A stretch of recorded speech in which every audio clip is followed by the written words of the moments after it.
उपस्थित बंधू आणि भगिनींनो, आपणा सर्वांनाच आजच्या या संघ दिनाच्या हार्दिक हार्दिक शुभेच्छा. बंधू आणि भगिनींनो, खरं तर आपण डॉक्टर बाबासाहेब आंबेडकर यांच्या जयंती महोत्सवाला आजपासून सुरुवात करीत आहोत. आणि आज आपण जी सुरुवात करीत आहोत ते संघ दिनानिमित्त, ज्याच्यात परस्पर कल्याण मित्रतेचा आनंद आम्ही उपभोगतो अशा संघाचा आज वर्धापन दिन आहे. आणि त्यानिमित्त आज आदरणीय धम्मधारी ज्योतिंदरजी या ठिकाणी उपस्थित आहेत आपल्याला धम्मदेशना देण्यासाठी. मित्रांनो, खरं तर आपण बोलत असताना नेहमी ज्योतिंदर असा उल्लेख करत असतो, परंतु त्यांचं खरं नाव ज्योतिंधर असं आहे. आणि ज्योतिंधर याचा अर्थ ज्योत धरणारा तरुण, अर्थात ज्योत म्हणजे प्रज्ञेची ज्योत. त्यांनी आपल्या आयुष्याची सुरुवात जरी बोपुडी या ठिकाणाहून केली आणि ते माध्यम होतं दलित पॅंथर. दलित पॅंथरच्या माध्यमातून काम करत असताना ते त्रिरत्न बौद्ध महासंघात म्हणजे पूर्वीचा त्रैलोक्य बौद्ध महासंघाच्या संपर्कात आले आणि तेव्हापासनं त्यांनी पुन्हा वळून मागे नाही पाहिलं. मित्रांनो, खरं तर शृंगमजी आणि त्यांची दीक्षा एकाच दिवशी म्हणजे 25/12/1987 रोजी झाली. त्याच्या आधीपासून खरं तर प्रायव्हेट कंपनीमध्ये काम करता करता ज्योतिंदरजी हे संघाच्या संपर्कात आले. आणि जेव्हा ते धम्मधारी झाले मित्रांनो, तेव्हापासनं खरं तर त्यांनी अनेक जबाबदाऱ्या संघामध्ये पार पाडलेल्या आहेत. खरं तर पॅन्थर्स असताना, कारण सुरंगमजी पण पॅन्थर होते आणि ज्योतिंदरजी पण पॅन्थर्स होते. आणि आपल्या सर्वांनाच कल्पना आहे की पॅन्थर म्हणजे एकदम स्ट्रॉंगनेस, नाही का, निर्भीडपणा. ज्योतिंदरजी यांच्याकडे पण सुद्धा तेच आहे. अनेक वेळा त्यांच्या समवेत शिबिर करत असताना त्यांचा हा एक गुण अनुभवायला आला, ते म्हणजे स्पष्टोक्ती. काही असू द्या, कोण काय म्हणेल याचा विचार नाही, पण जे काही सत्य किंवा जे काही स्पष्ट असेल तेच आपण उद्घोष करायचा त्याचा आणि लोकांसमोर तेच प्रस्तुत करायचं. त्यांना ती अशी भीती नाही, कारण निर्भीड त्यांचं आयुष्य आहे. निर्भीडपणे ते जीवन जगत असतात आणि धम्म सांगत असताना सुद्धा, सत्यकथन करत असताना सुद्धा ती हेच गोष्ट नेहमी आपल्या मनाशी बाळगतात की समोर जो माझा मित्र आहे तर त्याला अगदी सत्यच आपण सांगायला पाहिजे. खरं तर त्रिरत्न बौद्ध महासंघाचे ते ज्येष्ठ धम्मधारी आहेत आणि अनेक ठिकाणी शिबिर घेत असताना त्यांचा जे चिंतनात्मक अभ्यास असतो आणि तो अगदी शिबिरार्थींच्या हृदयापर्यंत भिडत असतो. आज संघ दिनाची स्थापना धमकेने ज्यावेळेस केली तर त्यांचा पूर्ण इतिहास जणू काही ज्योतिंदरजी यांना माहिती आहे. कारण प्रत्येकी ज्योत मित्रांनो कुणालाही पेलवत नाही, कारण ज्योत हे प्रत्येचं प्रतीक आहे. आणि ती ज्योत घेऊन आज ज्योतिंदरजी हे त्रिरत्न बौद्ध महासंघाच्या माध्यमातून पूर्ण भारतभर फिरत असतात. विशेष आनंदाची बाब म्हणजे त्यांना आत्ताच जाहीर उपाध्याय पद सुद्धा मिळालेलं आहे. पद नाही तर खऱ्या अर्थाने त्यांनी ती जबाबदारी त्यांच्यावर संघाने टाकलेली आहे. कारण उपाध्याय जसं आता अमृतधारणी म्हणले की त्रिरत्न बौद्ध महासंघ हा माणसं घडवण्याचा कारखाना आहे आणि त्याच्यासाठी कुशल कारागीर असावे लागतात. कारखान्यामध्ये नेहमी स्किल वर्कर्स असावे लागतात. त्याच्यापैकी ज्योतिंदर एक आहे. कारण माणसांना, जे माणसं अनस्किल आहेत किंवा ज्यांना धम्माबद्दल काही माहिती नाही, त्यांना परिपूर्ण धम्माचं ज्ञान देण्यासाठी अशा कुशल माणसांची गरज असते आणि तेच म्हणजे उपाध्याय. आणि खरोखर खूप असा आनंद होत आहे की ज्योतिंदरजी यांना जाहीर उपाध्याय सुद्धा त्यांना हे संघाने बहाल केलेला आहे. आणि खरं तर ज्योतिंदरजी जसे या संघामध्ये कार्यरत आहेत तसेच त्यांचा परिवार सुद्धा या प्रवाहामध्येच आहे. त्यांच्या सौभाग्यवती किंवा त्यांच्या सहचारिणी शील भारती या सुद्धा खरं तर टुरिझमच्या माध्यमातून आपल्या अनेक बंधू आणि भगिनींना त्यांनी बुद्ध दर्शन जगापर्यंत घडवलेलं आहे. भारतातच नव्हे तर जगापर्यंत ते आपल्या काही बंधू आणि भगिनींना घेऊन गेलेले आहेत आणि बुद्ध संस्कृतीचं दर्शन त्यांनी घडवलेलं आहे. मित्रांनो, ज्यावेळेस या प्रवाहामध्ये माणूस येत असतो तो एकटा येत नसतो, आपला संपूर्ण परिवार तो घेऊन येत असतो. आणि त्याच पद्धतीने ज्योतिंदरजी हे सुद्धा कार्यरत आहेत. अनेक जण त्यांच्या शिबिरांच्या माध्यमातून त्यांच्या संपर्कात आले असतील. अनेक गुण त्यांच्यामध्ये आहेत. मी तसं म्हणलं निर्भयपणा त्यांच्यामध्ये आहे, स्पष्टोक्त त्यांच्यामध्ये आहे. आणि विशेष म्हणजे ते कुठलीही गोष्ट करून घेत असतात आपल्या सहकाऱ्यांकडनं, ते म्हणजे धम्माच्या माध्यमातून. तर असे जितेंद्रजी आज आपल्याला या ठिकाणी लाभलेले आहेत. मित्रांनो, खरं तर माझा एक असा अनुभव होता की ज्यावेळेस आम्ही राजकोटला शिबिराला गेलो, अक्षरशः त्या कापसाच्या शेतामध्ये ते शिबिर होतं. 8 दिवसाच्या शिबिरामध्ये आम्ही 3 ऋतू अनुभवले, पावसाळा, उन्हाळा, हिवाळा. परंतु कुठेही न डगमगता यशोसागर जी आणि जितेंद्रजी हे होते. म्हणजे असं त्रागा न करता की काय अशा वातावरणामध्ये, कारण की हे धम्मवीरांचं काम असतं आणि ते काम ही मंडळी खऱ्या अर्थाने अगदी मनापासून करत असतात. तर असे जितेंद्रजी आपल्याला आज लाभलेले आहेत. जर मी त्यांच्याविषयी बोलायला लागलो तर खरंच म्हणजे खूप आनंदाची गोष्ट आहे की आज मला या ठिकाणी खरं तर मला लाभ मिळाला की त्यांचा परिचय करून देत असताना. खरं तर आपण सर्वजण त्यांच्या ह्या सखोल अशा ज्ञानातून, त्यांच्या प्रज्ञेतून ते जे काही आपल्यासमोर प्रस्तुत होणार आहेत त्याच्यातनं आपण त्यांचे अनेक गुण अनुभवणार आहे. तर मी या ठिकाणी त्यांचा हा अल्पसा परिचय समाप्त करतो. पुन्हा सर्वांना सुविनय देवी. नमो बुद्धाय.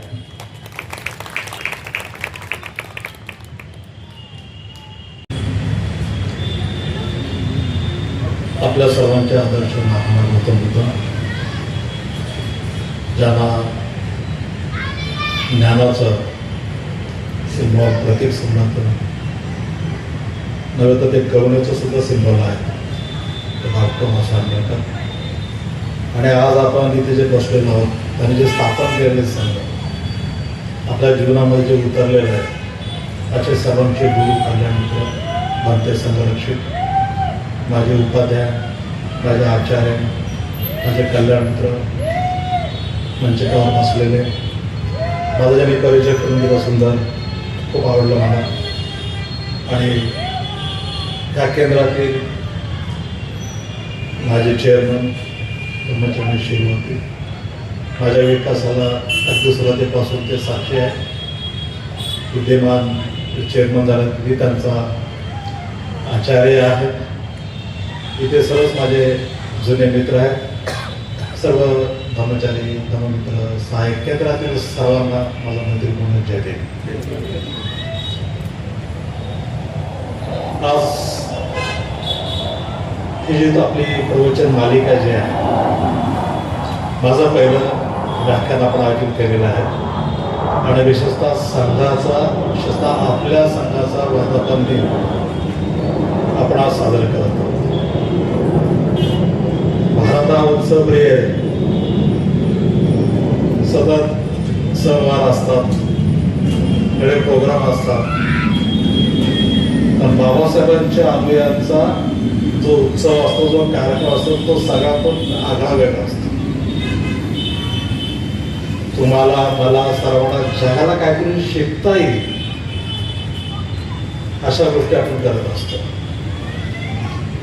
हा संघाचा वर्धापन दिन साजरा करत असताना मला खूप एक प्रकारचं कृतज्ञता, पुनरावलोकन, आदर ते निर्माण होतं की ज्याने हा संघ निर्माण केलेला आहे, ते म्हणजे भंते संघर्ष.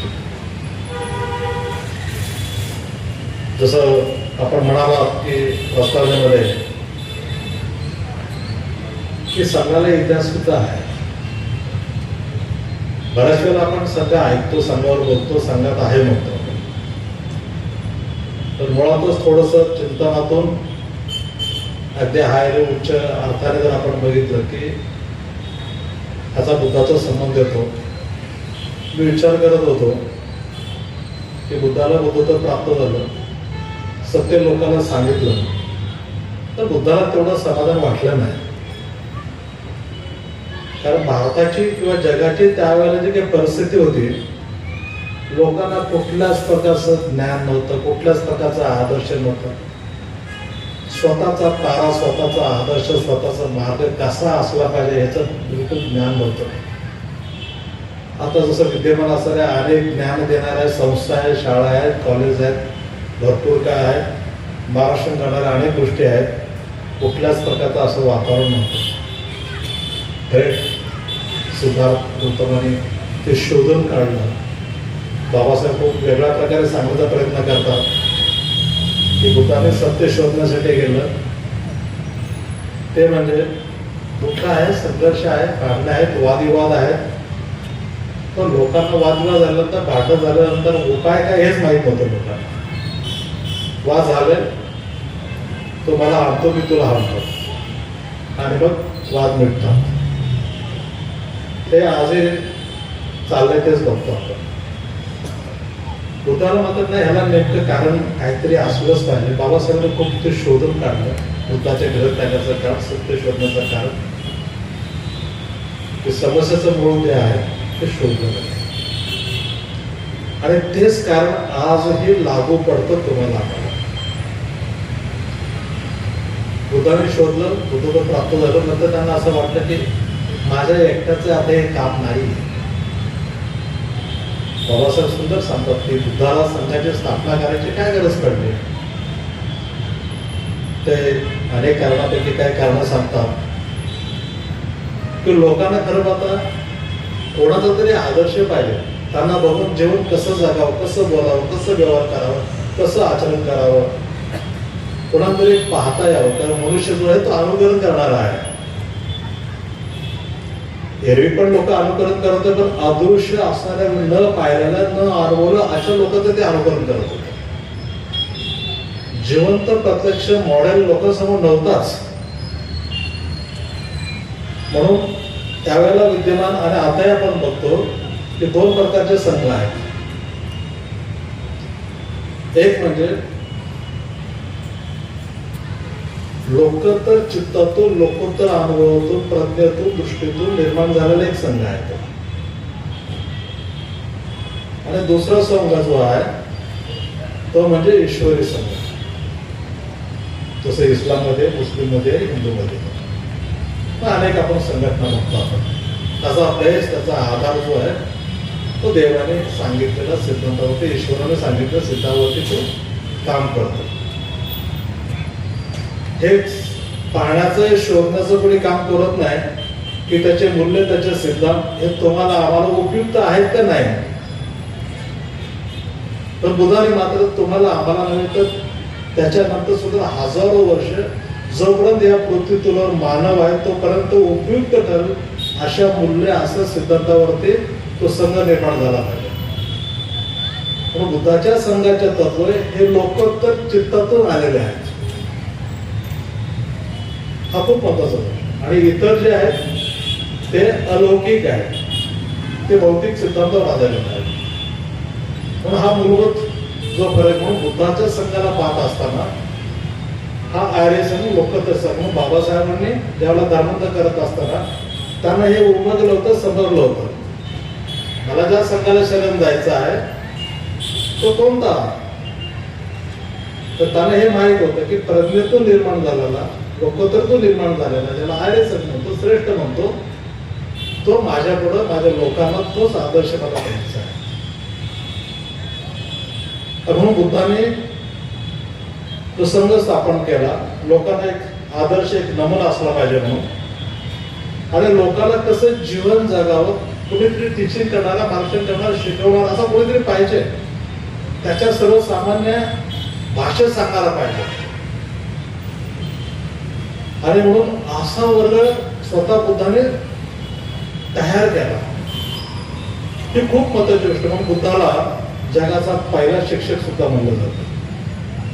जे अनेक आज प्राध्यापक आहेत, शिक्षक आहेत, या सर्वांचा बाप म्हणा, आदर्श म्हणा, मॉडेल म्हणा, जर कोण असेल ते कोण आहेत, ते भगवान बुद्ध. शिक्षण प्रणाली कसं शिकवावं, कोणते माध्यम वापरावं, बुद्धाने जेवढे माध्यम वापरले शिकवण्याचे ते खरंच ग्रेट आहे. तुम्ही वाचन कराल बुद्धाच्या शिकवणीचा, असा एक पण माणूस नाही की भगवान बुद्धाने त्याला सांगितलं त्याला समजलं नाही. अनंत लोक एखाद्या दिवशीला सांगण्याचं काम करायचे आणि त्याला समजलं नाही, शेवटी कोणाकडे पाठवायचे, ते बुद्धाकडे पाठवायचे. मग बुद्ध अशी कुठली तरी एक उदाहरण द्यायचे, अशी कुठली तरी एक स्टोरी सांगायची, असं एखादं काहीतरी त्याच्या दृश्य स्वरूपात दाखवायचे की त्याची ट्यूबलाईट पेटायची. आता शाळेत कॉलेजमध्ये काय होतं, शिक्षक शिकवतात, कळलं तर पास, नाही तर नापास.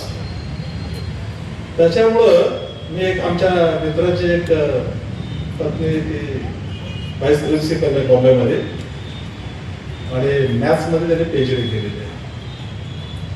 आणि मॅथ्समध्ये किंवा गणितामध्ये नापास होण्याचं प्रमाण जास्त आहे. ते त्याने विचारलं, अहो म्हणे एक प्रश्न माझ्या नेहमी मनात असतो, म्हणजे जरा उत्तर द्या मला, सगळं विचारा म्हणे. ते पोरं जे नापास होतात, हा पोरांचा प्रॉब्लेम आहे की शिक्षकाचा प्रॉब्लेम आहे? तुम्ही PhD केली, तुम्ही सांगा. ते म्हणाले खूप चांगला प्रश्न विचारला आणि मला सत्य सांगायला काय हरकत नाही म्हणे. ही समस्या विद्यार्थ्याची नाही, ती कोणाची आहे? ती शिक्षकांची असते. तो विद्यार्थी नापास झाला, मी त्यांना कसं दोष देणार? माझं स्किल, माझं कौशल्य, माझा उपाय, माझ्या पद्धतीत तोटके आहेत, मोजक्याच आहेत. आणि दुसरी पद्धत मला माहितच नाही, त्याला नापास करतो आपण. आणि म्हणतो मी त्याला ब्लेम लावतो, शिका नव्हतो नापास. तर नापास कोण झालेला असतं? तो शिक्षक झालेला असतो. आता शिक्षकाला कोण ब्लेम लावणार? ती पद्धत अजूनही विकसित झालेली नाही आहे. आणि म्हणून हे लक्षात घ्या की दोष माणसाचा नसतो. हे बुद्धाने ओळखलं होतं, प्रज्ञेतून समजतो. लोकांचा प्रॉब्लेम नाही आहे. लोकांना सांगणारा, समजून सांगणारा, त्याच्या भाषेत बोलणारा. लोकांना खूप भाषा येतात. मराठी येतं, इंग्रजी येतं, हिंदी येतं, गुजराती येतं, कन्नड येतं. 10-15 भाषा बोलणारे तर लोक आहेत. आणि भारत तर भाषेने भरलेला देश आहे. एक भाषा लोकांना समजत नाही. कोणती? वेदनेची भाषा. तुम्हाला जे वेदना आहेत, जे दुःख आहे, ते जर कळलं नाही, तुम्ही कोणत्या भाषेत बोला, संस्कृत बोला, मराठीत बोला, काय बोला, सर्व संपर्क झालं तर लोक म्हणतात मला काय म्हणायचं हे कळलंच नाही तुम्हाला. ही खूप महत्वाची गोष्ट आहे. आणि बुद्धाला मात्र भाषाच्या पलीकडे जाऊन मानवाच्या मनामध्ये, चित्तामध्ये काय आहे ओळखण्याचं कौशल्य, ज्ञान त्यांना प्राप्त झालेलं होतं. आणि संघ सदस्याला तरी हे शिकवलं की तुम्ही असे ट्रेन व्हा, असे मजबूत व्हा, तुमच्याकडे कुणी येऊ द्या, त्याला कळत नाही, ह्याला समजत नाही असं म्हणायचं नाही. त्याला का समजत नाही तर शिका, त्याला ऐकायला समजून घ्या, त्याला देऊ नका. पण असा वर्ग ट्रेन करा. बाबासाहेबांनी खूप सुंदर सांगितलं भगवान निर्मित धर्मामध्ये की बुद्धाच्या काळामध्ये अनेक आनंद होते, अनेक स्वतःपद झालेले लोक होते. त्याच्यानंतर सुद्धा ती अवस्था अशी विकसित होत गेली. बाबासाहेबांनी सर्व देशामध्ये जाऊन अनुभवलं, पाहिलं, विहारामध्ये गेले, भिक्षूचा भाषा बघितला, तुम्हाला की हा फार पोचलेला माणूस आहे, आनंद आहे, मोठे मोठे गुरु होते. मग असं असताना भारताची अशी अवस्था का झालेली आहे? हा रसा तळाला का गेलेला आहे? हा जातीचा नरक एवढा का वाढलेला आहे? एवढा दारिद्र्य, एवढं गरिबी का वाढलेली आहे?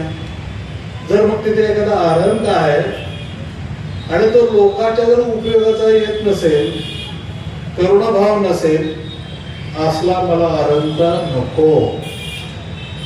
बाबासाहेब म्हणाले जरी अहंकार असला, लोकांना वाटतं अरे बोधिसत्व आनंद आहे, काय करणार? जर तो लोकांकडे जात नसेल, लोकांना भेटत नसेल, लोकांचं दुःख हे करत नसेल, आणि म्हणून आपण कितीही मोठे दीक्षित झालो, आता मला म्हणाले जाहीर उपाध्याय झाले, आणि जाहीर उपाय तुमच्या कामाचं जर आलो नाही तर ते काय उपयोग करायचं? बरोबर आहे. ते धर्माचार्य झालो, आचार्य झालो, कल्याण मित्र झालो, आणखी कोण झालो, किती माझ्याकडे लेबल लावा, किती डिग्र्या द्या मला, पण जर मी समजा लोकांच्या कल्याणाचा, लोकांच्या हिताचा, लोकांना भेटत नसेल, त्याला दुःखातून मदत करत असेल, हे सगळं शून्य होत आहे. म्हणून बाबासाहेब याच्याबद्दल खूप हे होते. म्हणून बुद्धाचा जो संघ जो होता तो त्यांनी एक लोकांना मार्गदर्शन भेटावं, नवीन लोकांना पण तिथं आल्यानंतर कसं जीवन जगावं, संघात प्रवेश केल्यानंतर ते सिस्टम डेव्हलप केली त्यांनी. बुद्धाच्या काळामध्ये सगळे स्वतंत्र झालेले लोक होते. मला प्रश्न पडला की आपलाही संघ आहे, तू एक तरी संघ आहे, तर बुद्धाच्या काळामध्ये पटकन श्रोता बंद होते, तर आता का होत नाही? कारण सगळे साधना करणारे लोक मिळून करत होते, एकत्र राहत होते, एकमेकाचा अनुभव शेअर करत होते. आता आपण एकत्र फार कमी राहतो, जातच नाही शिबिराला, जातच नाही साधना करायला. अख्ख्या भारतामध्ये संघामध्ये एक माझा मित्र आहे ब्रह्मचारी, तो सध्या हिमालयामध्ये गेला 2 वर्षापासून एखादा असतो. काल त्याला मी फोन केला, त्याला मला मित्र तो अजून किती वर्ष राहणार आहे तो? मला मी 7-8 वर्ष अजून राहू. एकटाच ध्यान साधण्याला गेला, एकटा वर्ष. किती वर्ष? हे बुद्धाच्या काळातली परंपरा आहे. तर बुद्धाच्या काळामध्ये ही गोष्ट होती की बुद्धाचं मार्गदर्शन घेतल्यानंतर त्याच्या आचार्याचं कन्नडचं मार्गदर्शन घेतल्यानंतर ते साधण्याला जायचे. त्या विहारामध्ये किंवा जंगलामध्ये त्या डोळे जवळ आता आपण बघतो की भारतामध्ये कशा प्रकारचे गोवावलेल्या दिसतात. तर हे साधनेचं त्यांचं एक ठिकाण असं ते मिळून ती साधना करत होते. आणि म्हणून लवकर ते 3 बंधनं तोडून ते स्वतः व्हायचे, आर्य संघातून सभासद व्हायचे. म्हणून एक पोषक वातावरण संघ तुम्हाला निर्माण करून देतो.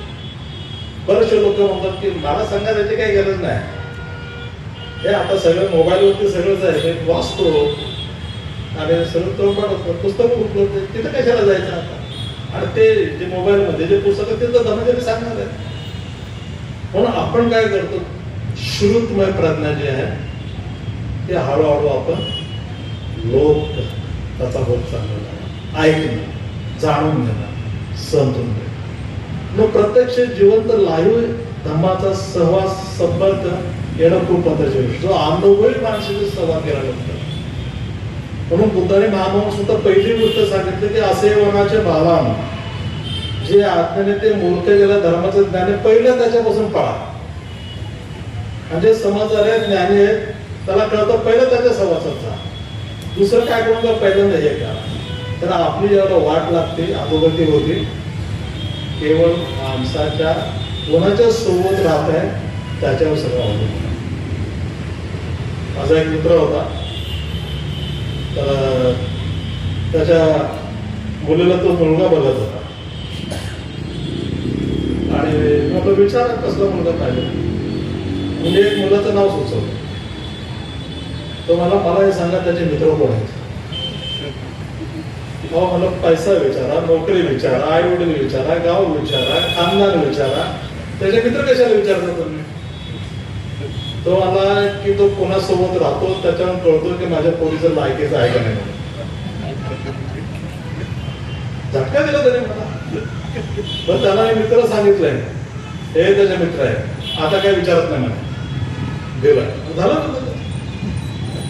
आणि तो म्हणतो की ज्यांच्या सहवासात राहते त्याचं भविष्य आपल्याला कळतं.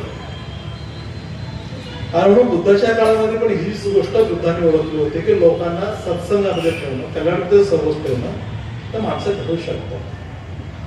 आणि म्हणून लोकांना सेवा करायची असेल तर ज्ञान पाहिजे, ट्रेनिंग पाहिजे. आणि बुद्धाने त्यांच्या हयातीमध्ये पूर्ण प्रशिक्षण व्यवस्था केली, जबरदस्त ट्रेनिंग होतं त्या काळामध्ये. आणि हीच बाबासाहेबांना खूप प्रेरित करणारी. बाबासाहेबांना धर्मांतर करताना त्याने अगोदर चिंतन केलं होतं की मी ज्यावेळेला आता लोकांना बौद्ध धर्माची दीक्षा देणार आहे, आत्ताच्या काळामध्ये असाच वेगळा आगळा संघ मला निर्माण करायचा. तो कसा असला पाहिजे? 2-3 गोष्टी तुम्हाला माहितीच आहे. नवीन प्रकारचा धर्मसेवक पाहिजे. आता नवीन प्रकार म्हणजे सूट बीट टाय घालणारा नाही. नवीन म्हणजे तो आळसावलेला नको, स्वार्थी नको, स्वतःचा बघणारा नको, घरात बसणारा नको, टीव्ही बघणारा नको, मोबाईलमध्ये असणारा नको. तर ऍक्टिव्ह पाहिजे, क्रियाशील पाहिजे, ट्रेनिंग घेतणारा पाहिजे. एकदम नवीन. त्याने एक उदाहरण दिलेलं आहे, जेसुईट पंथाचं उदाहरण दिलेलं आहे. जे ख्रिश्चन मिशनरी आपल्याकडे काम करत होते ते लोकांमध्ये जात होते, लोकांना भेटत होते, खेड्या पाड्यात जाऊन आणि लोकांना मदत करत. बाबासाहेबांना तसंच वाटत होतं की माझ्या समाजाला जर खऱ्याच अर्थाने जर समजा या दुःखातून या समस्या मुक्त करायचं असेल तर अशा प्रकारचं सेवक पाहिजे, मग आधुनिक पाहिजे, ट्रेन पाहिजे. त्याने प्रशिक्षणाची व्यवस्था पण केलेली होती. आणि तो आधुनिक प्रकार सेवक असला पाहिजे की पारंपरिक पद्धतीचा भिक्षू तो केवळ विहारात राहतो, ज्याच्यामध्ये धर्माचा राज राहतात. बघतो आपण पूर्वी विहार कमी होते, विहार वाढले, भिक्षू आहे. श्रीलंकेला भिक्षू आहे, थायलंडला भिक्षू आहे, जपानला भिक्षू आहे, निळ्या देशामध्ये भिक्षू आहेत, पण विहाराच्या बाहेर जात नाही ते. बुद्धांचा एक नियम होता, एक तत्व होतं, एक सिद्धांत होतं की स्वतःला बुद्धत्व प्राप्त झाल्यानंतर सुद्धा अनेक लोक म्हणाले तुम्ही महान ग्रेट गुरु आहात, तथागत आहात, बुद्ध आहात, तुम्हाला भिक्षा मागायची गरज नाही, आम्हाला सांगा, आम्ही विहारात जिथं तुम्ही आहात तिथे देतो. राजे महाराज त्याचे शिष्य होते. तर बुद्ध म्हणाले नाही, मला लोकांपर्यंत जाण्याचं सगळ्यात मोठं साधन जर कोणतं असेल ते म्हणजे भिक्षा करून जाणं, भिक्षा मागायला जाणं. मग गरीब असो श्रीमंत असो, बुद्ध सगळ्या म्हटलं तर भिक्षा. आता गुरुच महाराज आता गुरु तो जर लोकांच्या दारोदारी जातो तर त्यांना मानणारे शिष्यवर्ग मागे राहील का? त्याच्यामुळे स्वतःपासून त्यांनी जो नियम केले की लोकांकडे जाणं, भिक्षा मागणं आणि ते जगणं, आणि हे जबरदस्त संपर्काचं एक साधन होतं. त्यांना काय मिळत नव्हतं, त्यांना काय म्हणजे फार मोठी अडचण होती, कोणी देत नव्हतं असं नाही येते. त्याच्यामुळे त्या माध्यमातून काय होतं की लोकांचा संपर्क वाढतो. लोकांना किती आनंद होत असतो की माझ्या घरी कोण आलं, भिक्षा मागायच्या निमित्ताने बुद्ध आले. ज्यांच्या घरी बुद्ध गेलेत ते घराचं कल्याण झालं भिक्षाच्या माध्यमातून. पण लोकांना वाटायचं की आज माझ्या बुद्ध घरी येतील का? बुद्धाचे शिष्य सुद्धा जर कोणाच्या घरी गेले भिक्षा मागायला, प्रचंड आनंद व्हायचा की आता काहीतरी चमत्कार घडणार आहे, काहीतरी मोठं मदत होणार आहे आम्हाला. आणि लोक वाट बघत असते की आमच्याकडे कोणी येईल का. फार आदराने सत्कार व्हायचा आणि त्यांना ते अन्नदान दिलं जायचं. तर अशा प्रकारचा संवाद संपर्क निर्माण होण्यासाठी बुद्धापासून ही आलेली परंपरा आहे. आणि हेच बाबासाहेबांना वाटत की माझा जो आधुनिक जो सेवक आहे, धर्मप्रचारक आहे, तो अशा प्रकारे असला पाहिजे की स्वतःहून लोकांकडे गेलं पाहिजे आणि लोकांचं कनेक्ट तो झाला पाहिजे. हा अतिशय बाबासाहेबांनी मांडलेला तो एक प्रकारचा विचार होता. बाकीच्या गोष्टी तर त्यांना एक ग्रंथ होता, भिक्षू संघाच्या भेद होणं बदल करत होता, हे सगळ्या गोष्टी आहेतच. तर बाबासाहेब आम्हीपर्यंत असं. आणि जसं बाबासाहेबांचा आणि भंतेंचा जो संपर्क झाला, ती भेटी झाला, संपर्क झाला, लिखाण झालं, त्यातून भंतेनं पण ती गोष्ट क्लिक झाली, त्यांनी उचलली. हेच बाबासाहेब ज्या प्रकारे विचार करतात, माझा तोच अनुभव की 20 वर्ष भारतात राहून त्याला साधा कल्याण मित्र भेटत नव्हता, धर्मवर करायला कोणी भेटत नव्हता. शोधून शोधून शोधून तिबेटियन गुरुकडून साधना घेतल्या, त्याने धर्म शिकले त्यांनी आणि प्रॅक्टिस 20 वर्ष त्यांनी केली. आणि मग त्यांच्या लक्षात आलं की आता इंग्लंडला गेल्यानंतर त्यांना लक्षात आलं की मला सुद्धा जे बाबासाहेबांना वाटत होतं ते भारतासाठी विचार करत होतं. मी इंग्लंडमध्ये आहे आणि जगासाठी अशाच प्रकारचं बाबासाहेबांना अभिमत असताना संघटना स्थापन आणि भक्तांनी मात्र हे जाणलं, ओळखलं आणि त्यांनी अशा प्रकारची संघाची मांडणी रचना त्यांनी ते केली की जो बाबासाहेबांना आवडत होता. म्हणून तुम्ही आम्ही या संघाकडे जे आकर्षित झालेलो आहोत, भक्तांनी कधीही सांगितलं नाही की हा संघ बाबासाहेबांचा नाही. नेहमी सांगितलं की बाबासाहेबांचं स्वप्न भारत बौद्धमंडळ करायचं, या संघाच्या माध्यमातून आम्हाला करायचं. म्हणून आपण हे धम्मचर्याच्या स्वरूपामध्ये जो आधुनिक धम्मसेवक जो भंतेंची कल्पना जी होती, थोडस भंतेंच्या आणि बाबासाहेबांच्या विचारातून निर्माण झालेली आहे. आता त्याच्या मुळापर्यंत आपल्या भंतेंचं बाकीचं एष्टी संघटने सांगत नाही, हा अतिशय हा महत्वाचा भाग आहे. त्याच्यामुळे हा जो संघ निर्माण झाला तो त्याच धर्तीवरती निर्माण झालेला की जो बाबासाहेबांना हाल करत होता.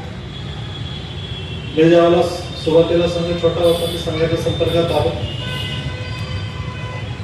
मी संघाकडे जे आकर्षित झालो त्यावेळेला विहार नव्हतं, बिल्डिंग नव्हत्या, साध्या बालवाडी नव्हत्या, काही नव्हतं. आणि मुलीच्या घरात वगैरे चालत होत्या आणि तिकडं त्या पूर्वीच्या मागतीपुरी मोरे काय करतात ना, तरुण देतात त्यांच्या घरी छोट्याशा रूपात चालवलं. मग दृश्य स्वरूपामध्ये कुठलाही असा भौतिक संपत्ती संघाकडे नव्हती. पण तरी आम्ही आकर्षित का झालो की संघ सदस्याकडे जे प्रेम होतं, जे केअरिंग होतं, जे जिव्हाळा होता, एक प्रकारचं सहकार्य होतं, मदत करण्याचं जे होतं, त्यांना आम्ही आकर्षित झालो. त्याची सुरू त्याचीच कमतरता समाजामध्ये होती. आणि ह्या गुणावर आधारित आम्ही आकर्षित झालो. नंतर हे संघ निर्माण झाला, 12 झाले, मोठे झाले. हे मी आलो त्यावेळेला काहीही नव्हतं. त्यावेळेला माझ्या समोर हे सगळं झालं. म्हणून संघ 2 प्रकारचे असतात. एक भौतिक संघ असतो, त्याच्यामध्ये बिल्डिंग प्रॉपर्टी असतं, आणि एक आध्यात्मिक असतो, केवळ शुद्ध तिथं आध्यात्मिक गुणावर आधारित असतं. पण आपला संघ जो आहे तो असं सध्या ही पण आहे आणि ही पण बाब आहे. मग मी त्यावेळेला स्वतःला प्रश्न विचारतो की ज्योतिंदर, तू संघात का आला? उद्देश काय? तुम्ही पण स्वतःला बघू शकता की ज्या उद्देशाने मी आलेलो आहे, ज्या उद्देशाने आपण विनंती केलेली आहे, तो उद्देश वारंवार तपासणं गरजेचं आहे. बऱ्याच वेळेला आपले संकल्प, आपला हेतू, आपला उद्देश आपल्या सांसारिक अडथळ्यामुळे, जीवनामुळे आपण पुन्हा तो लोप पाहतो.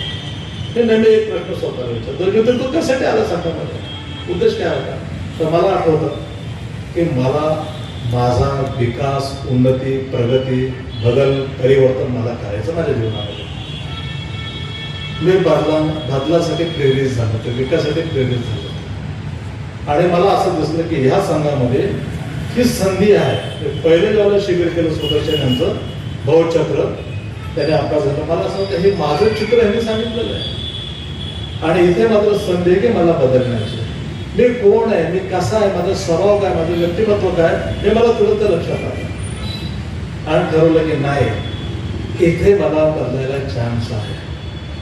आणि मग मी तिथून कधी मागे ओढून बघितलेलं. आणि मला एक नेहमीच एक छंद, एक आवड, एक रुची होती की लोकांना मदत करायची. पण लहानपणापासून आवडतं लोकांना मदत करायची. स्वतःहून मी जातो, विचारपूस करणार, त्याला मदत करणार. कारण मैत्रीनं, करुणेनं राहणं. आता म्हणाले की दलित कांतरमध्ये होतं, दलित कांतरमध्ये म्हटलं की प्रतिमा तयार होती. तलवारी घ्या, लाटा काट्या घ्या, भांडणं करा, मारा करा. माझी तशी प्रतिमा करून पण ठेवली होती लोक. पण मी त्याही काळामध्ये मी करुणेचंच काम करत होतो. पण हे जे असतं की लोकांना दुःखातून बाहेर करणारे, लोकांना असुरक्षितता आहे, तर सुरक्षितता देण्यासाठी आम्ही काम करत होतो. आणि मग संघामध्ये लोकांना मदत करण्यासाठी मी आलेलो आहे. तर मग मला प्रश्न पडतो की मी ज्यावेळेला वाटतं की नाही आता बस मला विकास नाही करायचा, मी विचार करतो अरे ह्यासाठी तो आला का आता? तेव्हा तो विकास करायचा होता, तो कुठं गेला? आणि मग ज्यावेळेला मी लोकांना मदत करत नाही, भेटत नाही, संपर्क करत नाही, तर मला असं वाटतं की अरे मी दुसरं माझं उद्देश लोकांना मदत करायचं, त्याचं काय झालं? तर ही माझी जी प्रतिज्ञा आहे, 2 गोष्टी, मी कशासाठी आला, मला काय करायचं वारंवार स्वतःला विचारतो. आणि हीच प्रेरणा, हाच माझा दृढनिश्चय मला पुढे घेऊन जातो. पण आपण स्वतःला विचारू शकता, काय आहे मी का ऐकत आहे, माझा उद्देश काय, माझा हेतू काय? पण छोट्या छोट्या गोष्टीवर लोक सांगतात की नाही आता बस झाला, आता खूप बस झाला, नाही काय? तर बस काय झालं? त्याच्यामुळे संघाकडे बघत असताना आपला जो दृष्टिकोन आहे तो एवढं तपासणं पण गरजेचं आहे. संघाचे वेगळे लेवल आहेत, स्तर आहे. मी तुम्हाला एक सांगतो की अरिस्टॉटल नावाचे एक तत्ववेत्ता होऊन गेलेलं. त्यांनी सुरुवातीने आपल्या कल्याणचं पुस्तक पब्लिश केलेलं आहे, कालच आम्ही प्रकाश केलं, त्याच्यामध्ये त्याचा उल्लेख आलेला आहे. अतिशय सुंदर त्यांनी सांगितलं, मानवी जे संबंध असतात, जे नातं असतं, जे मित्रतेचं असतं, जे नातं असतं, तर त्याला 3 अंगाने आपण बघू शकतो की 3 स्तराने बघू शकतो. मी सांगायला त्या अंगाने बघायचा प्रयत्न करत आहे की लोक सुरुवातीला जेव्हा संघात येतात, तो पहिला हेतू, पहिला लेवल, पहिली पातळी जी असते ते माझा इथं काय लाभ होईल काय, माझा बंद इथं फायदा होईल काय. बरेचसे लाभासाठी, फायद्यासाठी लोक येतात. मी जेव्हा संघात आलो, माझ्या आईने मला विचारलं, पण तू कशाला जातो, ते काय देतात काय तुला? आणि मग आपोआप असे होते, हा इंग्लंडचं संघ आहे, हे पैसे वाटतात. तर मग घरी गेलं तर आई म्हणायचे आज काय आणले का पैसे? तर शेजारचे सांगत होते की तिथं पैसे वाटतात म्हणून. अहो आई, मला पैसे द्यावं लागतं त्यांना. हा असं काहीतरी फोटो सांगतो. आणि जेव्हा मी नोकरी सोडली त्यांना पक्कच वाटलं की आता नोकरी सोडली म्हणजे ह्याला मोठी नोकरी भेटलेली आहे. आई मला आता जास्त पैसे मिळणार नाही, उलट कमी मिळणार आहे. किती मिळणार आहे? मला 500. तिथं माझा मोठा पगार होता, तिथं कमी पगार. माझी आई रडायला लागली. अरे मी ऐकलं तिथं खूप फायदा आहे, इंग्लंडचे लोक आहेत आणि आनंद झाला होता. पण तिला कळलं की हा तोटाच आहे इथं. तर संघामध्ये सुरुवातीला जेव्हा लोक येतात हे बघतात कुठल्याही मंडळाचा, संघटनेच्या, पार्टीचा, जिकडं जा, माझा काय इथं फायदा आहे काय, ते चाचपणी करतात. 1-2 प्रवचन ऐकतात, 1-2 शिबिरं करतात, काय धर्मचाऱ्याला भेटतात आणि त्यांना वाटतं की अरे इथं काय फायदा दिसत नाही. आणि मग हळूहळू लोक जातात. मग आपल्याला वाटतं की लोक येतात आणि जातात कुठे, तर जातात म्हणजे त्यांना तो लाभ फायदा दिसत नाही. मी व्यक्तिगत कुणावर दोष देत नाही, पण संघामध्ये जेव्हा लोक येतात, माझा अनुभव आहे ते काहीतरी हेतू इंटेन्शन करून लोक येतात. विशेषतः बिझनेस माइंडेड लोक आहेत, त्यांना लोक हवे असतात. माणसं पकडायचं त्यांना, एखादी पॉलिसी काढायची. ते मध्ये मोठं आमच्याकडे प्रकरण घडलं होतं शेअर मार्केटचं. करोडो रुपये एका माणसाने त्याला फसवलं. आमचे बरेचसे मित्र त्याच्यामध्ये अडकले. शेअर मार्केटमध्ये सगळ्याला नव्हतं, पण एवढं घ्या तेवढं तुम्हाला मिळतं. तर हा एक आयता भेटलेला हा एक वर्ग, तर लोक मग त्याचा कसा मिसयूज करतात ते आपण बघितलेलं आहे. आणि म्हणून बरेचसे लोक, मग तो धर्मचारी असेल, मित्र असेल, सहाय्यक असेल, माझं स्पष्ट मत आहे, सांगणं आहे, पोटापाण्याचा व्यवसाय करत असेल, नोकरी धंदाला व्यवसाय घरातच, पण इथं यायचं असेल तर शुद्ध धर्म शिकण्यासाठी, या सरावासाठी. इथं जर चुकीचा हेतू ठेवला असेल, इथं लाभासाठी येत असेल, काहीतरी प्राप्तीसाठी येत असेल, तर स्वतःची फसवणूक करता, बाबासाहेबांची फसवणूक करता. हा इथं बाबासाहेबाला अभिप्रेत असताना आम्हाला संघ निर्माण करायचे, सदस्य निर्माण करायचे, म्हणून तो लाभ कुठल्याही भौतिक लाभासाठी आपण जर देत असेल तर खरं बाबा ही आपली एक प्रकारची फसवणूक करतो. म्हणून बरेचसे लोक नाराज होतात, मी संघासाठी एवढं केलं. मी म्हणतो अरे बाबा, संघाने तुझ्यासाठी काय केलं ते सांग ना. संघ जर नसता तो कुठं असता? ठीक आहे, आपण वेळ दिला असेल, पैसा दिला असेल, तर संघात तो उपकार केले नाही. दररोज गातेमध्ये म्हणतो संघम सर्वम गच्छामि, मी संघाला शरण जातो, नंतर म्हणतो संघ मला शरण आलं पाहिजे. म्हणजे संघाला शरण, संघ तुम्हाला शरण आला पाहिजे का, तर तुम्ही शरण जायचं. लोकांमध्ये हा फार गोंधळ आहे. म्हणून जेव्हा आपण संगम शरणं गच्छामि म्हणतो, तर त्याच्याबद्दल आदर, कृतज्ञता, श्रद्धा आपल्या हृदयामध्ये निर्माण झाला. संघ हे रत्न आहे, ते बुद्धाने स्थापन केले, ते बाबासाहेबांनी, ते दंतेने स्थापन केले. म्हणून आनंदात करू नये. म्हणून अरिस्टॉटल जे म्हणतात की लाभासाठी येत असेल, फायद्यासाठी येत असेल, ते फार धोका आहे. एखादा नगरसेवक असेल, आमदार असेल, खूप त्याच्या पाठीवर गरज असते. तुम्ही कुठल्याही नगरसेवक जा, तर धर्माच्या घरी कोण नसतं, कारण तो काही देतच नाही. गेलं की त्याला वाटतं की या दान करू. मग सूर्यगम सांगितलं होतं, सूर्यमुळे भेटायला गेले की जरा ध्यान करू. लोकांना ध्यान बसत, त्याची मिसळ म्हणत की घरात पण ध्यान, घरात पण ध्यान, ध्यानच ध्यान, सगळीकडे ध्यानच ध्यान. वर्ग संपला की बायको वाट बघायची, संपर्क करतो. हे वेळ लागलं आपल्या धर्माच्या, कारण अनेक लोक घडलेले आहेत. त्याच्यामुळे महत्वाचा मुद्दा काय की कुठलाही व्यवसाय करत असेल, आता बरेचसे कर्मचारी ज्याला पटापावर जातात, त्यांना असं वाटतं आता काहीतरी ट्रिप करू. ट्रिप काढणं वगैरे नाही, पण ट्रिप कोणी काढावं? 100 लोक ट्रिप काढायला धर्मप्रसाराचं काम दिलं सोडून, आणि ते बुद्धगयाला इकडे तिकडे घेऊन जातात. हा व्यवसाय सुरू करतात धर्माच्या नावाला, कंपन्या काढतात धर्माच्या नावाला. बाबासाहेबांनी भिक्षूंना किंवा धर्मप्रसाराला ही जबाबदारी दिलेली. जर खरंच तुम्हाला ते करायचं तर माझा विरोध नाही, तेच करा ना तुम्ही, वादच नाही. पण इथं येऊन तुम्ही हे करत असाल तर तुमचा वेळ आणि आमचा वेळ घेत आहे. त्याच्यामुळे स्वतःला चेक करणं, पाहणं की माझा इंटेन्शन उद्देश काय हे बरोबर खूप महत्त्वाचं आहे. तर लाभासाठी इथं लाभ आहे. कोणता लाभ आहे की तुम्ही इथं माणूस बनणार आहे, शहाणा माणूस बनणार आहे, चांगला माणूस बनणार आहे, विद्वान बनणार आहे. आणि इथं जे तुम्ही बनाल त्या सगळ्या गोष्टी त्याचा परिणाम चांगला होणार आहे. मग तुम्ही व्यवसाय करा, नोकरी करा, कुठे जातो हे ज्ञान तुम्हाला कामाला येणार आहे. हे शिकत नाही, स्किल शिकत नाही. हा अतिशय महत्वाची गोष्ट आहे की पहिलं स्तर जो आहे तो म्हणजे लाभासाठी, फायद्यासाठी. दुसरा जो आहे तो म्हणजे आनंदासाठी येणारे लोक आहेत. यशवंत खूप चांगला माणूस आहे, भेटल्या गळ्यात पडतो, हसतो. मी ज्यावेळेला त्यांना पहिल्यांदा भेटलो, हा किती मैत्रीपूर्ण माणूस आहे, चला यशवंतला जरा फोन करू, मला बरं वाटतं. देवराव कधी कामाचा माणूस आहे, चला बाबा. मग संघामध्ये असे लोक आहेत की नेहमी तुम्हाला प्रसन्न व्यक्तिमत्वाचे लोक दिसतात, आनंद दिसतात, सुंदर प्रवचन असतं, गाणे म्हणतात, घरी येतात, खाऊ पिऊ घालतात, चहा देतात, एकदम वातावरण बढिया. आणि मग लोकांना एक प्रसन्न वाटतं, छान वाटतं. किरकिरीपासून सुटका व्हायची असेल, बायको आडूच म्हणते, जा जरा सांग सेंटरवर शांत होण्यासाठी.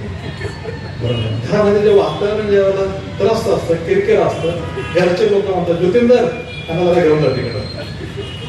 कारण त्यांना थोडस आनंदी लोकांच्या सहवास गेलं तर हा माणूस आनंदी होऊन येईल. मला एका भगिनीने फोन केला, तुम्हाला डबल पैसे देतो ज्योतिंदर, त्यांना घेऊन जाणार शिबिरात.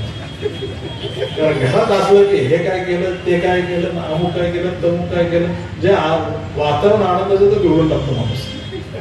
तर संघात गेल्यानंतर लोक काय स्वतः प्रसन्न होतात, आनंदी होतात, फ्रेश होतात. लोक म्हणतात अरे तुझं रात्र शांत झालं. लोकांना शांतता आवडते, लोकांना स्थिरता आवडते, लोकांना असे अखंड लोक आवडतात. मी ज्यावेळेला साहेब होतो, आनंद नावाचे कर्मचारी ते माझे मित्र होते, आम्ही दोघे साहेब होतो.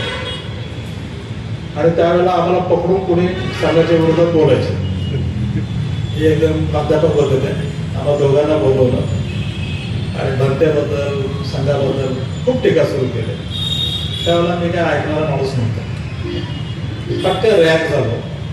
मला हे बघा, हे चालणार नाही, एक शब्द जर इथून पुढे म्हणते समज बोलला तर तुमचे खैर नाही, दम दिला त्यांना.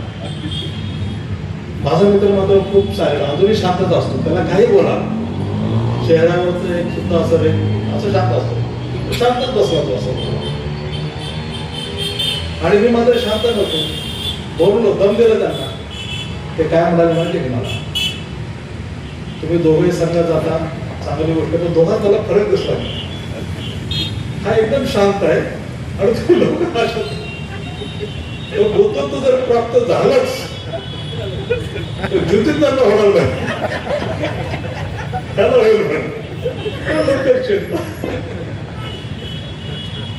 मी विचार केला की अरे माझी परीक्षा घेत होता का, खरं असो खोटं असो.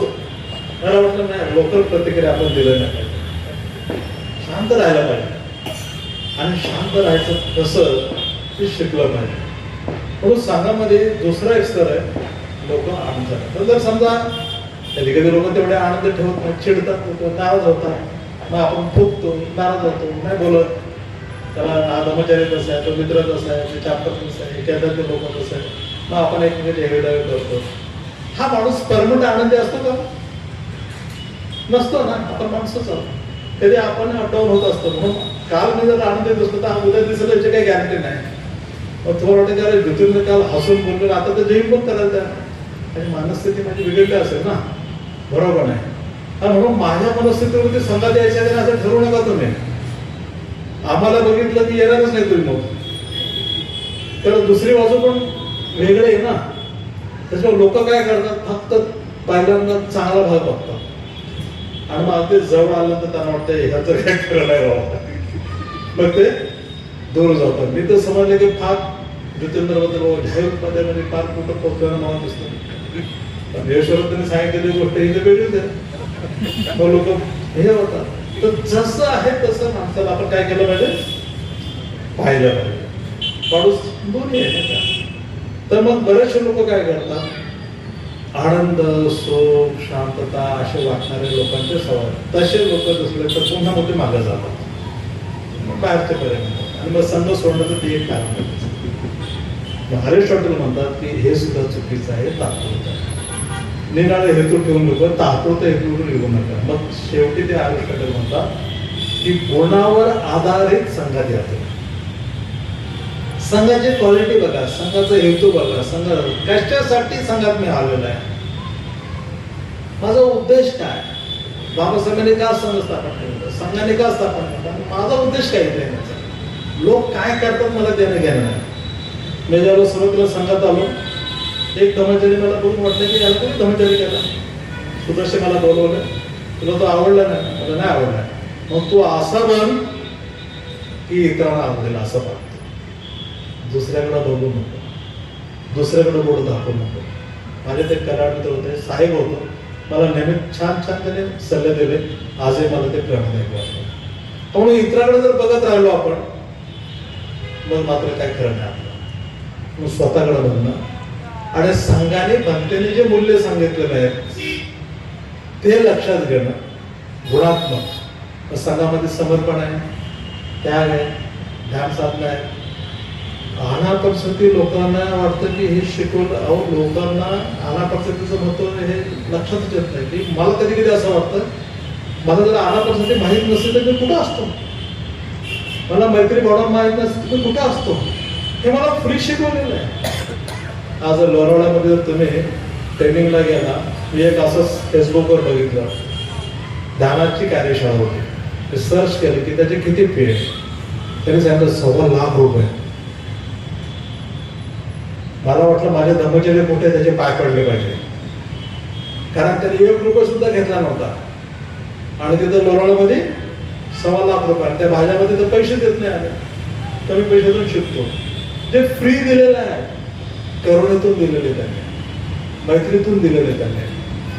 तर हा जो भाग जो आहे ना, गुणात्मक जो भाग आहे संघामध्ये, तो खूप महत्वाचा भाग आहे. म्हणून 3 स्तर सांगितलेलं आहे. एक तर लाभाचा आहे, लाभ फायद्यासाठी येतो, किंवा चला बरं वाटतं, रिलॅक्स, चांगले लोक आहेत, दिसायला चांगले आहेत, बोलायला चांगले आहेत, लग्नाला येतात, कार्यक्रमाला येतात, वाढदिवस करतात, बरं वाटतं त्यांच्या संसार, आणि त्यांच्या सहवासाला बरं वाटतं, हा एक येतो. पण त्याचं दुसरं नाही तर ते गुण जातं. पण तिसरा जो येतोय गुणावर आधारित, संघाची जी क्वालिटी, हेतू जे उद्देश आहे, जे भक्तांनी सांगितलेले, जगाला बदलायचं, आपल्याला जगाचे प्रश्न सोडवायचा, आपला प्रश्न सोडवायचा. आणि म्हणून संघामध्ये आल्यानंतर मी संघामध्ये राहतो. बरेच लोक म्हणतात मी संघात रेग्युलर जातो, मी संघात राहतो. संघात राहणं, संघात जाणं म्हणजे काय, वर्गाला जाणं म्हणजे संघात जाणं नव्हे, शिबिराला केवळ जातो म्हणजे संघ जाणं नव्हे, लोकांना घडतं म्हणजे केवळ तेवढं पुरेसं नाही. तर संघात राहणं म्हणजे मैत्रीत राहणं, संपर्कात राहणं, करुणेत राहणं, शरण म्हणजे संपर्कात राहणं. बरोबर. जर समजा इथं आपल्याला मतभेद होत असेल, वादविवाद होत असेल, संघर्ष होत असेल, तर मग आपण संघात नसतो. तर भारतीयांनी संघ स्थापन केलेलं ते गुणात्मक आहे. ठीक आहे, होतात, आता भिन्नता आहे, वर होता, प्रत्येकामध्ये ते क्षमता आपल्यामध्ये निर्माण झाली पाहिजे. आणि म्हणून जसं अरिस्टॉटलने सांगितलं, तर आपण पुन्हा त्याच्याकडे आपण ते बघितलं पाहिजे, किंवा आमचे कुठले कुठले माझे ते जे उद्देश आहेत ते असले पाहिजे.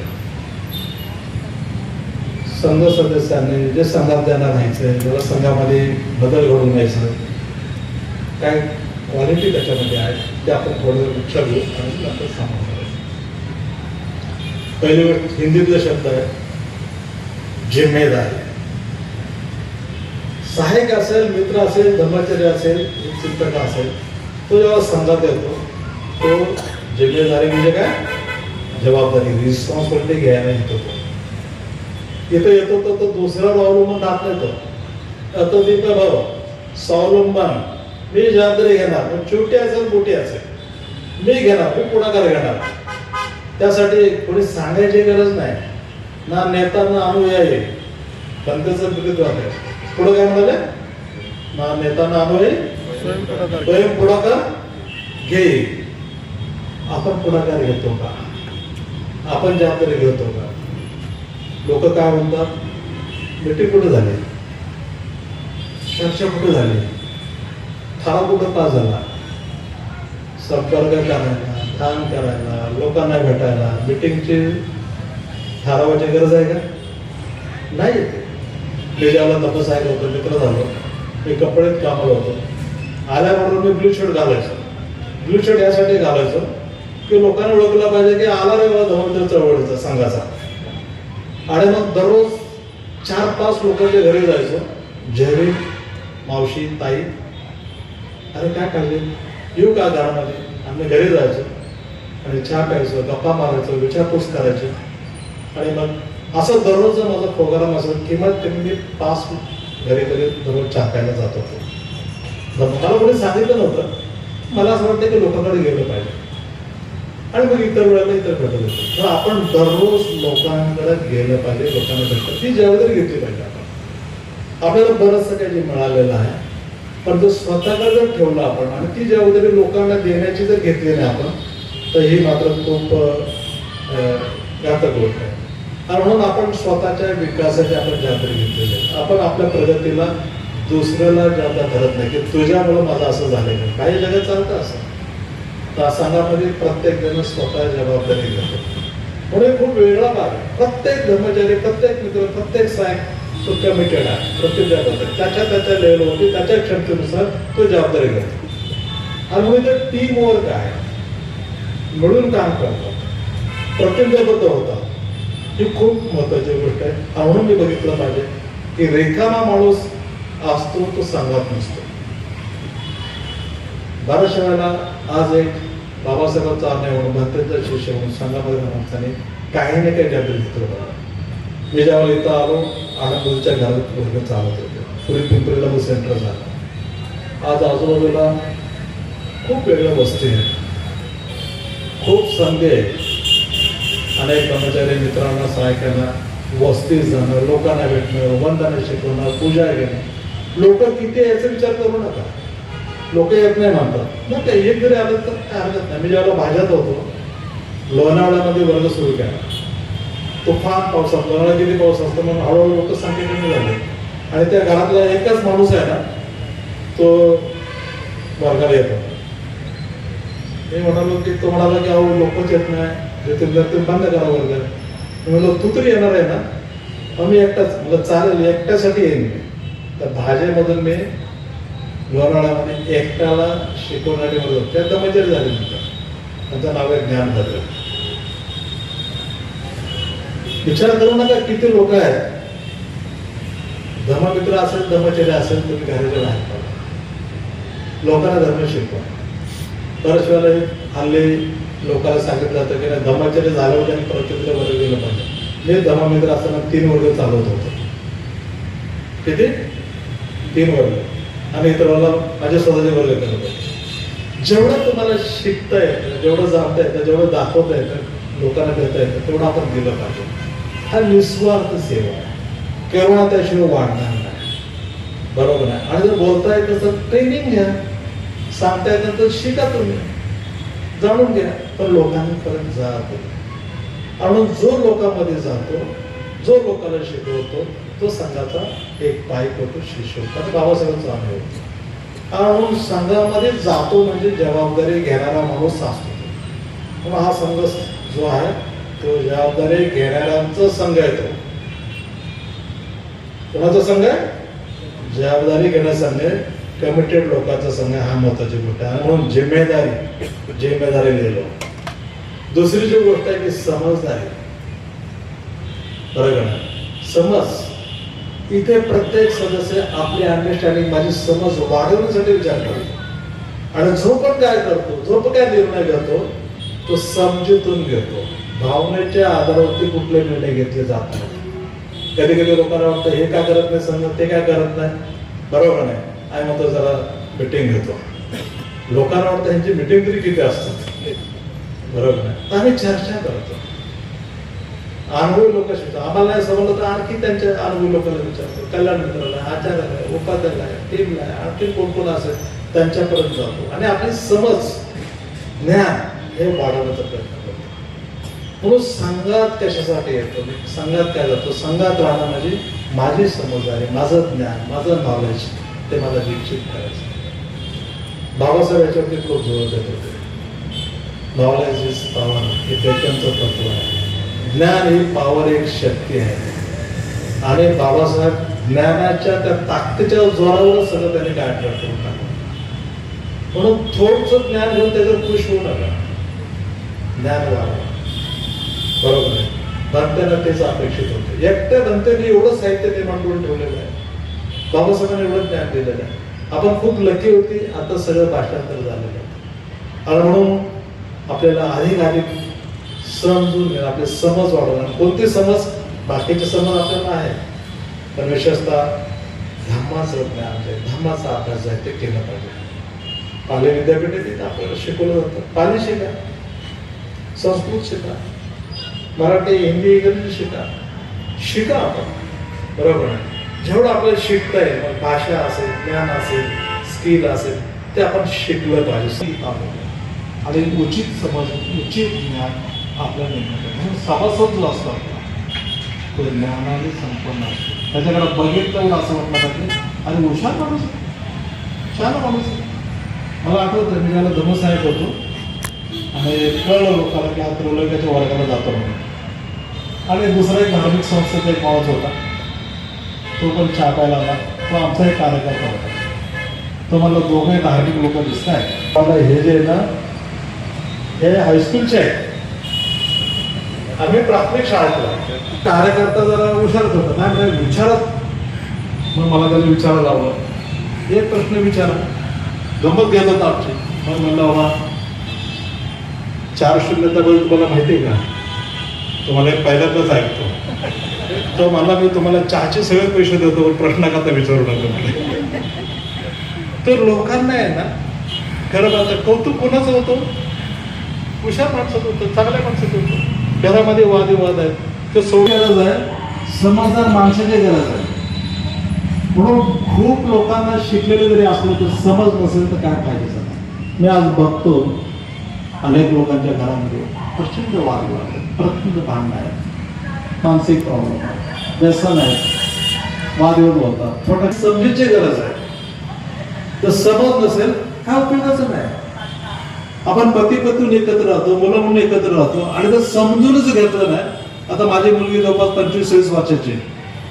मी काय बोललो तर तुम्ही मला अजून समजूनच घेतलं नाही म्हणते. धक्का बसतो मला. माझ्या बायको म्हणते ज्योतिंदर तुम्ही लोकांना समजून घेता, पण मला अजून समजूनच घेतलं नाही. तर हे समजून घेण्याची जी बाब जे आहे ना, हे फक्त बुद्धाला माहित होतं. बुद्धाला एक शब्द वापरला जात होते. बुद्धाला काय म्हणायचे? लोकविदू. काय म्हणत होते? लोकविदू. लोकाला समजून घेणारा, लोकाला जाणणारा. तुम्ही विचार करू लोकांना, अहो मला समजून घेतलं का? तुम्हाला तरी कोणी समजून घेतलंय का? आज हे लोक याचे मुली म्हणते, शेजारची लोक म्हणतात एवढा वाईट तुम्हाला समजदार बनवतो, शहाणा बनवतो, प्रज्ञावान बनवतो. संघाची स्थापना करतात उद्देश होता तुमचं ज्ञान वाढवतो, तुमची समज वाढवतो पाहिजे. आणि म्हणून आपण मुलांना पाठवलं पाहिजे, आपण स्वतः वेळ दिलं पाहिजे. आपण वेळ झाला म्हणून आपण घरात बसतो. घरात बसून तरी काय करणार आहे? घरोघरी भाऊ बघत बसणार, टी व्हीवर रडत बसणार, बरोबर नाही? तर डबा बघून आपली वाट लागलेली, बरोबर नाही? इथं खूप महत्त्वाची गोष्ट आहे. वरचं जर रिकामा राहिला तर मग काय खरं नाही. आणि म्हणून बाबासाहेबांच्या आणि म्हणून आपण आपल्याला घर वाढलं पाहिजे की आपलं ज्ञान वाढलं. छोट्या छोट्या गोष्टी लोक घाबरतात, नको बाबा, बरोबर काय होईल? मी दलित तांदूळमध्ये होतो. एक माझ्या लीडर लोकांनी शिकवलं, धार्मिक नाही, घाबरायचं नाही. लोक धार्मिक जीवन जगायला पण घाबरतात. नाही मग हे सोडावं लागेल, ते सोडावं लागेल, इकडं जावं लागेल, तिकडं जावं लागेल. खरं होता नुकसान काय? धर्म घेऊन जगणं हे शौर्याचं काम, धाडसाचं काम. किती जरी आनंद अडचणी आला आपल्या जीवनामध्ये, आपल्या कुटुंबामध्ये, बाबासाहेबांच्या त्या डिक्शनरीमध्ये त्यांनी ते कट करून टाकलं होतं. घाबरायचं नाही, भीती हे काढून टाकली होती. तर आपण त्यांचे आबे आहोत. भय कशाला बाळगायचं, कोणाचं बाळगायचं? ज्यांच्याकडे समज आहे तो कधी कोणाला घाबरत नाही, ज्याच्याकडे समज नाही तो सगळ्याला. चौथी जी बाब आहे इमानदारी. संघामध्ये खूप प्रामाणिक लोक आहेत, विश्वास आहे, विश्वास ठेवावं, प्रामाणिक राहावं असा वर्ग आहे. आपण लोक कारक आहे का आणि सत्यापर्यंत गेलं पाहिजे. म्हणजे तुम्ही जे काही धर्म घेऊन जगताय ते सत्याने जगलं पाहिजे, सत्य बोललं पाहिजे, सत्य पाहिलं पाहिजे, सत्याने अनुभवलं पाहिजे. तर आपण आपल्या स्वतःची आपल्या कामाशी जे आहे ती इमानदारीने आपण ते केलं पाहिजे. म्हणून संघ सभासद जो असतो तो नेहमीच विश्वासात पात्र असतो, तो प्रामाणिक असतो. प्रामाणिकपणे जर राहिलं तर आपण आपल्यावरती विश्वास ठेवा. जगाला जर कशाची गरज आहे तर प्रामाणिक लोकांची गरज आहे. तर बसमध्ये बसलं तर आपल्याला भीती वाटते, तो काय तर बॅग वगैरे घेऊन जाईल का म्हणून. बरोबर पडतं का नाही? पण शिबिरामध्ये लोक बॅग तसे ठेवतात, लॉक मारत नाही, एक वस्तू जात नाही. मी आता एवढ्या वर्ष शिबिर केलेलं आहे, पण माझ्या दमोदने कधी माझं पाकिट मारलेलं नाही. बरोबर. तर हे कशाचं लक्षण आहे? हे विश्वास आहे, प्रामाणिक आहे, व्यक्तिमत्वाचं लक्षण आहे. आणि म्हणून असा समाज आपल्याला निर्माण करायचा की जो विश्वास प्रामाणिक राहील. तर ही पहिली गोष्ट लक्षात घ्या की पुन्हा एकदा सांगतो, जिम्मेदारी, समजदारी, बहादुरी और ईमानदारी. चार गोष्टी ज्या आहेत हे हिंदी शब्द आहेत. जिम्मेदारी म्हणजे जबाबदारी, समजदारी म्हणजे एक प्रकारची समज, बहादुरी म्हणजे शौर्यपणा, इमानदारी म्हणजे प्रामाणिकपणा. हा आपल्यामध्ये तो गुण आहे ना, तो असला पाहिजे. आणि पुन्हा एकदा अंतर हवा जे सांगत आहे ते लढकी आहे, भाग्यवान आहे. आपल्या जीवनाचा काय भरोसा आहे? किती वेळ जाणार आपल्याला माहीत नाही, काय घडेल माहीत नाही. आत्ता ह्या क्षणी जो अमूल्य वेळ आहे तक्रार न करता, इकडे तिकडे न घालवता या जॉईंट व्हा, सक्रिय व्हा, बाकीच्या भांगडी बंद करा. मला कधी कधी लोकांना वाटतं रिटायरमेंट झालं तर मी गावी जातो म्हणतो. कशातही गावी इथं पंख्याकडे राहायला माणूस शेतात जाऊन तो काय करेल? हार्ट अटॅक करून जाईल. बरोबर आहे. रिटायर झाल्यानंतर त्यांनी धर्म जीवनामध्ये वेळ दिला पाहिजे, शिकण्यासाठी वेळ घालवला पाहिजे. बरोबर आहे. योग्य कामासाठी अर्थपूर्ण जीवन जगण्यासाठी वेळ घालवला पाहिजे. पण पुन्हा प्रश्न म्हणतो की तुमचा स्वभाव बघा, स्वभाव बघा, स्वभावावर लक्ष द्या, ती जागृती लक्षात घ्या की नेमकं माझा उद्देश काय आहे. आणि म्हणून आहे त्या वयामध्ये माझी जबाबदारी काय हे बघितलं पाहिजे आणि त्या दिशेने गेलं पाहिजे. बऱ्याचशा वेळेला आपण संघामध्ये आल्यानंतर वेगवेगळे प्रभाव घेऊन पण येतो आपण, आणि हे झालं पाहिजे, ते झालं पाहिजे असं म्हणत असतो. बाह्य प्रभावापासून मुक्त राहा, एकच प्रभाव ठेवा, ते म्हणजे त्रिरत्नाचा. म्हणून आपल्या संघामध्ये केंद्रबिंदू काय? बुद्ध धम्म संघ. तुम्ही त्या तीन रत्नाच्या प्रभावाखाली आहात का? जर तुम्ही तीन रत्नाच्या प्रभावाखाली असेल तर 100% तुमचं भविष्य सांगतो, गॅरंटी. मी भविष्य सांगतो त्यावेळेला.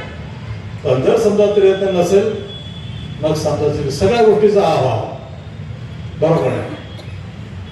तर म्हणून हे लक्षात घ्या, तुमचा स्वभाव बघा, तुमचा प्रभाव बघा, आणि आता अभाव कशाचा आहे ते बघा. जर त्रिरत्नाचा अभाव असेल तर वाढवा. अभाव, प्रभाव आणि स्वभाव, ह्या तीन बाबीकडे लक्ष द्या. वेगवेगळ्या प्रकारे तुम्हाला सांगण्याचा प्रयत्न केलेला आहे. माझे गुरु भंते सांगितले त्यांना विशाल एवढा मस्त करोनावर आधारित संघटन केलेलं आहे. तुम्ही त्याचे लाभार्थी आहात.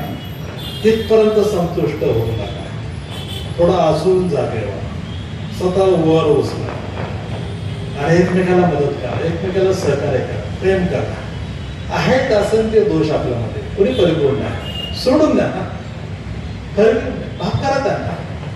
बरोबर आहे. ह्या पुढं का मी इकडे नांदेडला काही शिबिरात गेलो होते, धर्मचार्य माझं थोडंसं दिवस होतं आणि तो आला माझ्या असं हात ठेवला होता, मागवून बघितलं, मला धक्का बसला, तरी मला मिठी मारली.